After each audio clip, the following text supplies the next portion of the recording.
adalah kerajaan Islam di Kalimantan yang didirikan oleh Raja Samudra atau Sultan Suryansyah.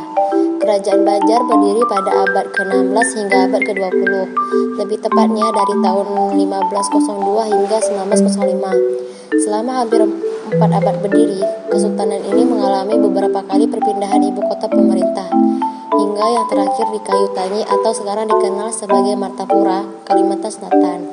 Puncak kejayaan kerajaan Banjar berlangsung pada masa pemerintah Sultan Mustain Billah 1595 sampai 1638 Masehi. Ini adalah nama raja Kesultanan Banjar yang terkenal. Yang pertama ada Sultan Mustain Billah. Yang kedua ada Sultan Tamidullah atau Sultan At-Ta'lam. Yang ketiga ada Sultan Tamjidullah Al-Wasiqu Billah. Yang keempat ada Pangeran Antasari. Yang kelima Sultan Muhammad Seman. Dan masih banyak yang lainnya ya. Peninggalannya kerajaan Banjar ada 4. Yang pertama Candi Agung. Di Kalimantan Selatan, tepatnya di kawasan Amuntai, ada sebuah candi yang dibangun pada 14 Masehi oleh Empu Jatwika dan diberi nama Candi Agung. Candi tersebut diperkirakan berumur lebih dari 740 tahun. Yang kedua ada Masjid Sultan Suryansyah. Masjid Sultan Suryansyah atau juga dikenal Masjid Queen termasuk dalam salah satu dari 3 masjid tertua yang ada di Kalimantan Selatan. Yang ketiga ada komplek makam Sultan Suryansyah. Sultan Suryansyah adalah raja pertama kerajaan Banjar yang memeluk agama Islam. Sebelum berpindah agama, nama masa kecil beliau adalah Raden Samudra, dan saat dewasa berubah menjadi Pangeran Samudra. Lokasi makamnya ada di Kelurahan Queen Utara, Banjarmasin. Dan yang terakhir ada kitab Sabila Mutahadin, tulis oleh Syekh Muhammad Arsyad Al-Banjari. Kitab ini diberi nama Sabila Mutahadin Lit Tafaqquh fil Amri Din. Ini adalah salah satu peta kerajaan Banjar. Proses terbentuknya, berdirinya Kesultanan Banjar diawali dengan drama perebutan tanah antara anggota kerajaan Nenggala Daha yang saat itu dipimpin oleh Maharaja Sukarama. Sebelum wafat, Maharaja Sukarama berwasiat agar kelak penggantinya adalah Raden Samudera. Raden Samudera merupakan cucu dari perkawinan putrinya Galuh Intansari dan Raden Manteri Jaya. Penyebaran agama Islam di Kerajaan Banjar pada abad ke-15 melalui jalur perdagangan. Pengaruh Islam ini dibawa oleh pedagang-pedagang Muslim seperti Raden Paku. Pemeluk agama Islam pertama diperkirakan adalah golongan pedagang dan masyarakat yang tinggal di bandar-bandar pelabuhan, yaitu orang-orang Melayu dan orang-orang Ngaju. Agama Islam resmi sebagai agama kerajaan Banjarmasin pada abad ke-16, yaitu pada tanggal 24 September 1526 melalui Kerajaan Demak.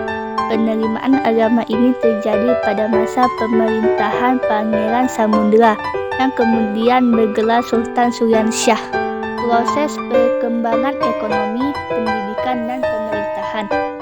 Ekonomi. Perkembangan perekonomian di Kalimantan Selatan mengalami kemajuan yang pesat pada abad ke-16 sampai abad ke-17. Banjarmasin menjadi kota dagang yang sangat berarti untuk mencapai suatu kemakmuran kerajaan. Kalimantan Selatan juga memiliki perairan yang strategis sebagai lalu lintas perdagangan. Dalam perdagangan, lada merupakan komoditas ekspor terbesar dalam kerajaan Banjar. B. Pendidikan. Sejarah pendidikan Islam di Kalimantan Selatan bisa digambarkan dalam 2 gelombang perkembangan. Gelombang pertama yang terjadi dalam kurun waktu abad ke-17 sampai abad ke-18 yang masih bersifat sederhana menandai awal perkembangan pendidikan Islam. Sementara gelombang kedua menandai perkembangan berikutnya pendidikan Islam yang terjadi dalam kurun waktu abad ke-19 sampai abad ke-20 yang sudah mengenal sistem madrasah. Pendidikan Islam di Kerajaan Banjar pada abad ke-18 yaitu antara tahun 1700 sampai 1800 Masehi. C.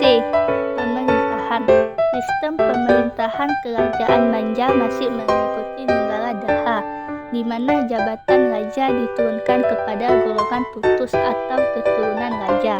Sedangkan jabatan tertinggi setelah raja yaitu Perdana Menteri yang bergelar Mangkubumi ditempati oleh golongan Jabar atau rakyat biasa yang berjasa besar terhadap kerajaan. Runtuh atau kemunduran. Kerajaan Banjar mulai menuai keruntuhan setelah sering terlibat polemik dengan Fauzi atau Belanda.